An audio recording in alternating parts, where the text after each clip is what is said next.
আমরা যারা হাউসওয়াইফ তাদের যেখানেই যাই না কেন তখনই মনে হয় যে সংসারের জন্য নিত্য নতুন কোনো জিনিস কিনি, আর সেই নিত্য নতুন জিনিস দিয়ে সংসারটা সুন্দরভাবে সাজিয়ে গুছিয়ে রাখতে আমরা কিন্তু বেশ পছন্দ করি।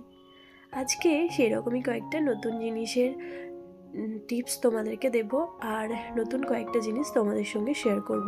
আশা করছি ভালো লাগবে।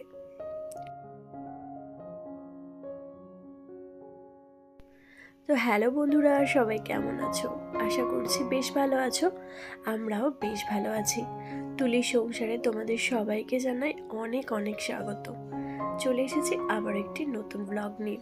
আজকে ব্লগটা ছিল বুধবারের সকাল থেকে তোমাদের সঙ্গে নিয়ে ব্লগটা শুরু করলাম। দেখতে থাকো, আশা করছি বেশ ভালো লাগবে।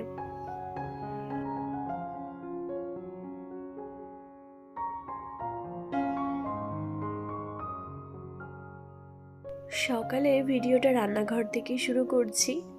এই যে আজকের যে ঘি করাটা তোমরা দেখলে, এটা আমি কালকে রাত্রে ঘিটা তৈরি করেছিলাম। তো রাত্রেবেলা সেরকমভাবে দেখাতে পারিনি, আর একদম শোয়ার আগে মানে খাওয়া দাওয়া করার আগে রান্না টান্না করে নিয়ে তারপর আমি ঘিটা করেছিলাম। তো সেরকমই কড়াইতে রেখে দিয়েছিলাম, ভেবেছিলাম সকালবেলা উঠে কড়াইটা আমি বের করে দেব, যেহেতু আমার কাজের দিদি আছে সেই জন্য। তো রাত্রেবেলাতে ওরকমই ঘিটা ছিল, তাই জন্য না সারা রাতে ঘরটা পুরো ঘিয়ের গন্ধে ভরে উঠেছে।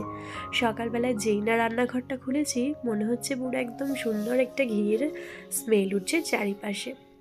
তো যাই হোক, এখানে ঘিটা তো বানিয়ে নিয়েছিলাম, আর এরপর ঘিটা একটুখানি এই যে যেটুকু যা আছে সেটুকু ঝরাতে দিলাম, বাদ বাকি ঘিটা চলো তোমাদের দেখিয়ে দিই কতটা পরিমাণে হয়েছে। আমি না প্রায় সময়ই বাড়িতে এরকম সর তুলে ঘি বানানোর চেষ্টা করি।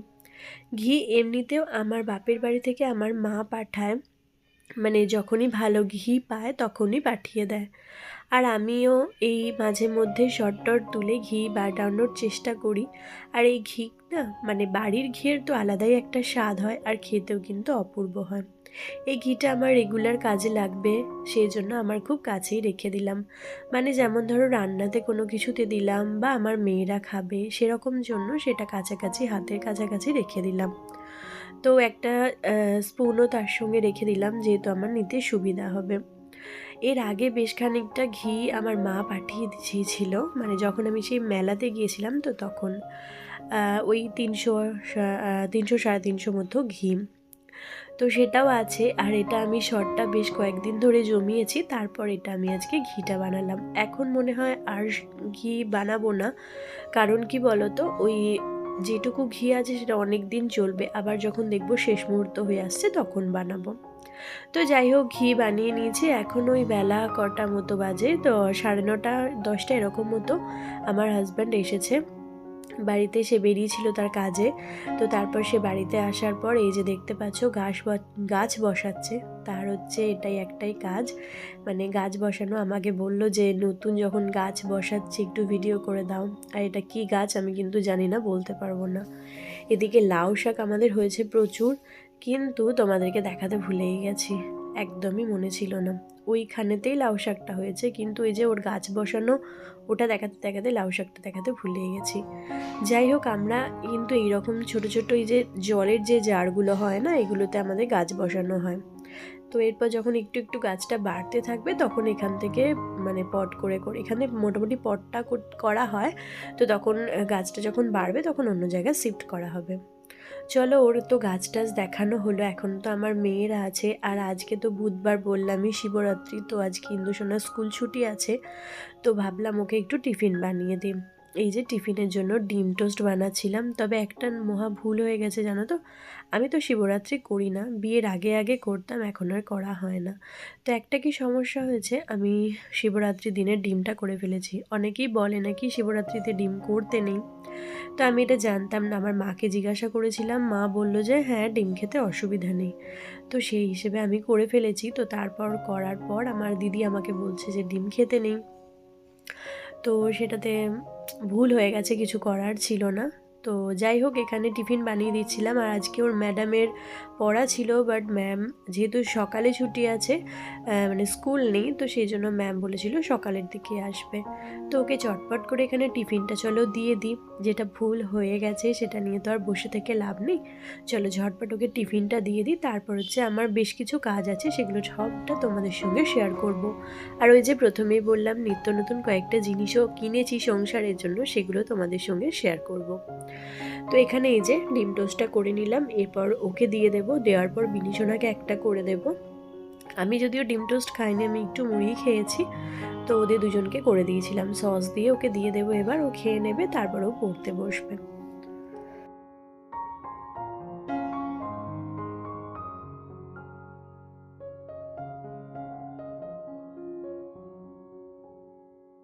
তোমরা আগের দিনে দেখেছো যে গ্রসারি জিনিস যেখানে শেয়ার করেছিলাম, সেখানে আমার তেলের এই যে প্যাকেটগুলো, পুরো প্যাকেটটা ছিল। তো এখান থেকে বেশ কিছুটা তেল আমি জারের মধ্যে ঢেলে রেখেছি। এই যে দেখতে পাচ্ছ দুটো জার, এর একটা জার পুরো 5 লিটার তেল ভরা আছে, একদম ভর্তি করে নিয়েছি। একটা হচ্ছে আমার যে তেলের আমি রোজ ইউজ করি যে তেলের কন্টেনার, তো তার মধ্যে ঢেলে রেখেছি। আর এই দুটো প্যাকেট, মানে মোট 8 প্যাকেট ছিল, তো এই দুটো প্যাকেট আমি এবার এই জারটায় ঢেলে রাখবো। ওটাতে 5 প্যাকেট ঢেলে রাখলাম, কারণ ওটা এখন এই মুহূর্তে প্রয়োজন হবে না, তো একবারে ওটা রেডি করে রেখে দিলাম। আমার জানো তো মাসে ওই যে 8 প্যাকেট তেল আনে, ওটা পুরোটাই আমার লাগে না, মোটামুটি 4 প্যাকেট তেলে আমার একটা মাস চলে যায়। এই যে তেলটা এনেছে, এটা আমার 2 মাস কি 2.5 মাসও চলে যেতে পারে। কারণ মার্চ মাসে ওই যে বলেছিলাম যে কয়েকদিন একটু আধটু বেড়াতে যাওয়ার ব্যাপার আছে। বেড়াতে যাওয়া বলতে আমার হয়তো বাপের বাড়ি গেলাম বা শ্বশুর বাড়ি গেলে এরকম, তো সেই হিসেবে তেলটা হয়তো লাগবে না, তো খুব একটা একটু আধটু কম লাগতে পারে। আর কি বলতো, শীতকালেতে না তেলটা একটু বেশি ওঠে, কারণ একটু তেল মাখে। আমাদের বাড়িতে যারা, মানে আমার ভাই আছে, আমার হাজব্যান্ড আছে, ওরা সব সর্ষের তেল ইউজ করে। আর আমি বেনিশোনাকেও কিন্তু এই সর্ষের তেলই মাখাই। আগেতে একদম মানে ছোট্ট বয়স থেকে আগের এখনও পর্যন্ত আমি ওকে ওই তেল, তাতে হলুদ, তারপর হচ্ছে অ্যালোভেরা, নিম পাতা, এই সমস্ত কিছু ফুটিয়ে যে তেলটা হয় সেটা মাখাই। তো এটাতে সর্ষের তেলেতে ফুটিয়ে, তো এটা বেশ ভালো হয় জানো তো বাচ্চাদেরকে মাখানোর পক্ষে। সর্ষের তেল তো আমি ইন্দুসোনাকে আমি একদম ওর 4-5 বছর পর্যন্ত ওই জিনিসটাই মাখিয়েছি, ওর ঠাকুমা তখন করে দিত ওকে, আর এখানে আমি নিজেই করি। তো এই জিনিসটা আমি করে রাখি ওর জন্য, বেশ কিছুটা করে, বেশ কয়েকদিন ধরে চলে যায়, কয়েকদিন কেন বেশ অনেক দিন চলে যায়, 14-15 দিন মোটামুটি চলে যায়। তো এই রকম। আর ওরা 12 মাসে তেলটা মাখে, আমার বিনি বলো বা ইন্দু বলো। আর হচ্ছে আমার হাজব্যান্ড মাখে, আর আমার ভাই, ওরাও শীতকালটায় পুরোটাই মাখে, আর গ্রীষ্মকালে অল্প অল্প একটু একটু মাখে।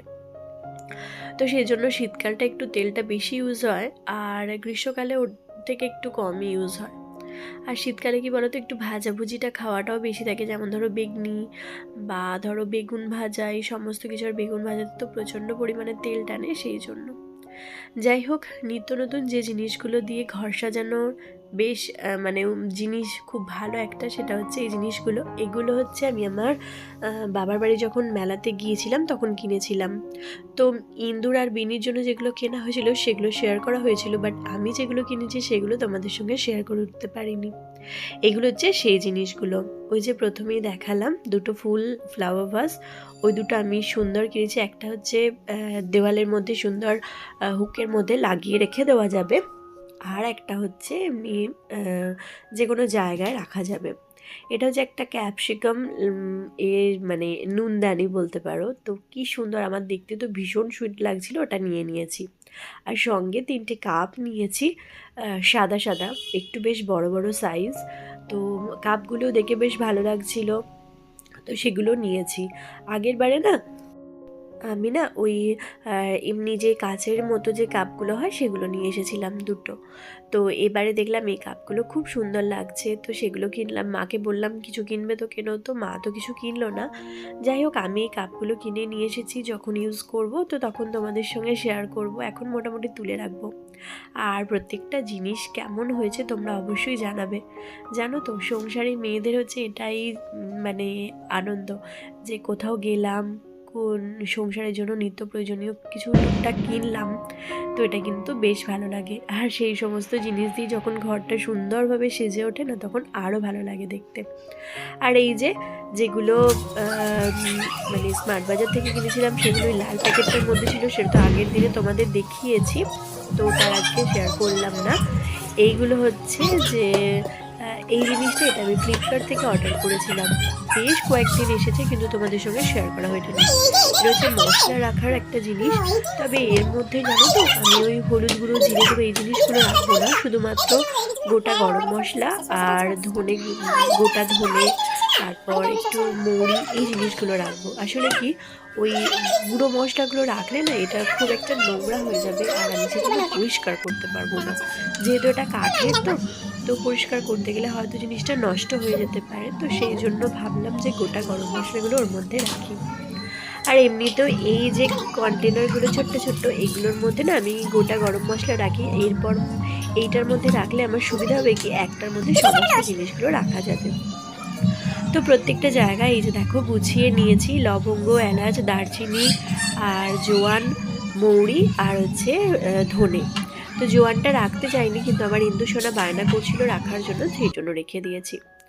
চলো, এর সঙ্গে আমার একটা বেশ বড় কাজ হচ্ছে, এই যে টেবিলটার ওপরের এই র্যাকটা, এখানটা আমি একটু সুন্দরভাবে সাজাবো। সেই জন্য আগে ভাগে এই জায়গাটা ফাঁকা করে দিয়ে আমি সুন্দরভাবে এই জায়গাটা মুছে নিচ্ছি।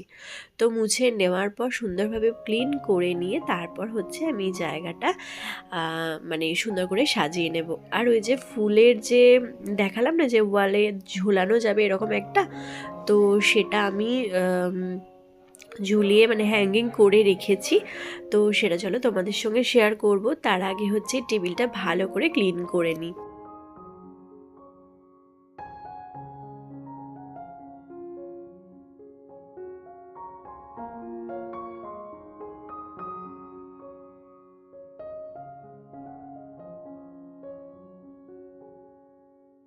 তো কাল ছিল মঙ্গলবার, তোমরা তো জানোই ইন্দুর বিকালে পড়া থাকে, তো ওকে পড়তে দিয়ে তারপর আমি একটু বাজারে গিয়েছিলাম আমার বিনিকে নিয়ে।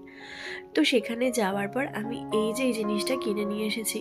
বেশ কয়েকদিন ধরে আমার হাজব্যান্ডকে বলছিলাম এই জিনিসটা কিনে এনে দিতে, কিন্তু ও তো কিছুতেই কিনে এনে দিচ্ছিল না। কোনো কোনো সময় মনে থাকছিল বা কোনো কোনো সময় মনে থাকছিল না, ইচ্ছা করে আনছিল না, জানি না কি ব্যাপার। তো যাই হোক, আমি যখন বাজার গিয়েছিলাম তখন আমার প্রথমেই মনে ছিল যে আমি এই জিনিসটা কিনবো। তবে একটা সমস্যা কি হয়ে গেছে জানো তো, এই জিনিসটা না একটু সাইজে ছোট হয়ে গেছে। আমিও যে মাপটা নিয়ে যাইনি, তো সেই হিসাবেই তাতে কি আমার জিনিসটা কিন্তু বেশ পছন্দ হয়েছে দেখে। আর এই যে এখন তো এই জিনিসটা বেশ উঠেছে, তো সেই হিসেবে দেখতে না খুব ভালো লাগছিল। আমি কিন্তু এইটা দিয়েই এই টেবিলটা সুন্দর করে গুছিয়েছি। আর কি জানো তো, এই যে মাইক্রোওভেন এই টেবিলে আগার আমার থাকতো, কিন্তু তারপর বেশ কিছু মানে জিনিস একদম পরিপূর্ণ হয়ে গেছিলো টেবিলটা, সেই হিসেবে না মাইক্রোওভেনটা রেখে একটু অন্যরকমই লাগতো। তো তখন ভাবলাম যে মাইক্রোওভেনটা অন্য জায়গায় একটু সরিয়ে ফেলি। তো সরিয়ে ফেলে আরও অসুবিধা হচ্ছিলো, কারণ এটা আমি ইউজই করতে পারছিলাম না। তো তখন মনে হলো যে না, মাইক্রোওভেনটা আমি আবার এখানেই রাখবো, এখানে রাখলে আমার ইউজ করতে ভীষণ সুবিধা হয়। এবার সুবিধা হবে, তো তখন এই জিনিসটা কিন্তু জায়গাটা কিন্তু একটু সুন্দরভাবে সাজিয়ে তারপর রাখতে হবে, তবে কিন্তু দেখতে ভালো লাগবে। তো যাই হোক, মাইক্রোওভেনটা আমি আগেভাগেই মুছে নিয়েছি, আর একটু সুন্দর করে মুছে নিলাম, আর এখানে সুন্দরভাবে রেখে দিলাম। এর পাশাপাশি যে আমার ইন্ডাকশন ওভেনটা আছে সেটাও কিন্তু এখানে সুন্দর করে রেখে দেবো। আর ওই যে স্মার্ট বাজার থেকে যে জিনিসগুলো কিনেছিলাম সেগুলো এর মধ্যেই ভরে রেখেছিলাম। কারণ কি জানো, আমার ভাইয়ের ভয়েতে আমার হাজব্যান্ডকে বলে দেবে, আর সেই নিয়েও চিৎকার চেঁচামেচি করবে, সেই ভয়েতে আমি এখানে ঢুকিয়ে রেখে দিয়েছি। কারণ কি, ও কোনো জিনিস কেনা খুব একটা পছন্দ করে না। আর আমার মনে হয় কোথাও বেড়াতে গেলাম বা কোথাও বাজার গেলাম, সেখানে মনে হয় কিছু একটা জিনিস কিনি সংসারে, সেটা কাজে লাগবে। জানি অনেক সময় সব জিনিসটা কেনা উচিত হয় না, কিন্তু কি সব সময় যে উল্টোপাল্টা জিনিস কিনে টাকা নষ্ট করি সেই জিনিসটা নয়, তবে কিছু কিছু জিনিস জানো তো কিনতে বেশ ইচ্ছা করে। যাই হোক, মাইক্রোওভেন আর ইন্ডাকশন দুটো জিনিস এখানে সেট আপ করে দিয়েছি। করে দেওয়ার পর এই যে দুটোকে একটু কভার করে রেখে দিলাম, একটু তোয়ালে দিয়ে ঢাকা দিয়ে রেখে দিলে কি সবসময় যে রান্নার যে তেল জিনিসটা না, ওটা একটু পড়বে না। আর এই যে এদের যে তারগুলো মানে আছে, সেগুলো আমাকে তো এইরকম বিশ্রীভাবে রাখলে তো চলবে না। তো সেগুলো সুন্দর করে রাখার জন্য আমি যে স্মার্ট বাজার থেকে যে ক্লিপগুলো কিনেছি সেইগুলো দিয়ে না এই জিনিসটা আমি সুন্দরভাবে এখানে সেট আপ করে রাখবো। এই যে দেখো রেখেছি, কেমন লাগছে অবশ্যই জানিও। পুরো জায়গাটা কিন্তু গোছানো হয়ে গেছে। আর পুরো জায়গাটা গোছানোর পর মশলার যে একটা যে জিনিসটা দেখালাম সেটাও কিন্তু ওপরে মাইক্রোওভেনের ওপরে সেট করে দিয়েছি। তো এরপর এই যে জায়গাটা দেখো সুন্দরভাবে গুছিয়ে নিয়েছি, কেমন লাগছে অবশ্যই জানিও।